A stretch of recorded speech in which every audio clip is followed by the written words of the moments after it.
একটা ছোট গ্রামের নাম ছিল নূরপুর। গ্রামে থাকত একটি ছেলে, নাম তার আমিন। আমিন খুব সাধারণ পরিবারের সন্তান, কিন্তু তার ভেতরে ছিল বড় স্বপ্ন। সে প্রতিদিন স্কুলে যেত, কিন্তু তার একটি অভ্যাস ছিল, সে ছোট ছোট মিথ্যা বলত। একদিন স্কুলে দেরি হওয়ায় আমিন শিক্ষককে বলল, স্যার, রাস্তায় অসুস্থ একজন মানুষকে সাহায্য করছিলাম। শিক্ষক বিশ্বাস করলেন, কিন্তু সত্যি কথা হল, আমিন ঘুম থেকে দেরিতে উঠেছিল। এইভাবে সে বারবার মিথ্যা বলতে লাগল, ছোট মিথ্যা, কিন্তু প্রতিদিন। একদিন সত্যিই গ্রামে আগুন লেগে গেল। আমিন দৌড়ে এসে চিৎকার করে বলল, আগুন, আগুন! কিন্তু গ্রামের মানুষ বলল, ও আবার মিথ্যা বলছে। কেউ বিশ্বাস করল না। আগুন ছড়িয়ে পড়ল, অনেক ক্ষতি হল। আমিন তখন বুঝল, মিথ্যার সবচেয়ে বড় শাস্তি হল মানুষ সত্যকেও বিশ্বাস করে না। সেদিন রাতে আমিন তার বাবার পাশে বসে কাঁদতে কাঁদতে বলল, আব্বা, আমি আর কখনো মিথ্যা বলব না। বাবা মাথায় হাত রেখে বললেন, বাবা, সত্য মানুষকে সম্মান দেয়, আর মিথ্যা মানুষকে একদিন একা করে দেয়।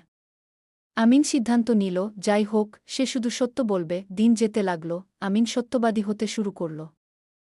ভুল করলে স্বীকার করল, কষ্ট হলেও মিথ্যা বলল না। ধীরে ধীরে শিক্ষক বিশ্বাস করতে লাগলেন, বন্ধুরা সম্মান করতে লাগল, গ্রামবাসী তাকে ভালোবাসতে শুরু করল। একদিন সেই আমিনই বড় হয়ে গ্রামের নেতা হল। কারণ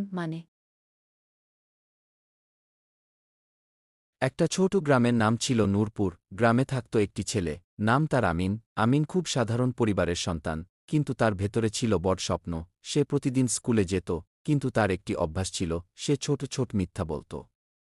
একদিন স্কুলে দেরি হওয়ায় আমিন শিক্ষককে বলল, স্যার, রাস্তায় অসুস্থ একজন মানুষকে সাহায্য করছিলাম।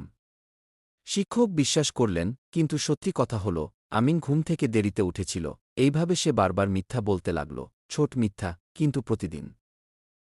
একদিন সত্যিই গ্রামে আগুন লেগে গেল। আমিন দৌড়ে এসে চিৎকার করে বলল, আগুন, আগুন! কিন্তু গ্রামের মানুষ বলল, ও আবার মিথ্যা বলছে। কেউ বিশ্বাস করল না। আগুন ছড়িয়ে পড়ল, অনেক ক্ষতি হল। আমিন তখন বুঝল, মিথ্যার সবচেয়ে বড় শাস্তি হল মানুষ সত্যকেও বিশ্বাস করে না। সেদিন রাতে আমিন তার বাবার পাশে বসে কাঁদতে কাঁদতে বলল, আব্বা, আমি আর কখনো মিথ্যা বলব না। বাবা মাথায় হাত রেখে বললেন, বাবা, সত্য মানুষকে সম্মান দেয়, আর মিথ্যা মানুষকে একদিন একা করে দেয়। আমিন সিদ্ধান্ত নিল, যাই হোক, সে শুধু সত্য বলবে। দিন যেতে লাগল, আমিন সত্যবাদী হতে শুরু করল। ভুল করলে স্বীকার করল, কষ্ট হলেও মিথ্যা বলল না। ধীরে ধীরে শিক্ষক বিশ্বাস করতে লাগলেন, বন্ধুরা সম্মান করতে লাগল, গ্রামবাসী তাকে ভালোবাসতে শুরু করল। একদিন সেই আমিনই বড় হয়ে গ্রামের নেতা হল। কারণ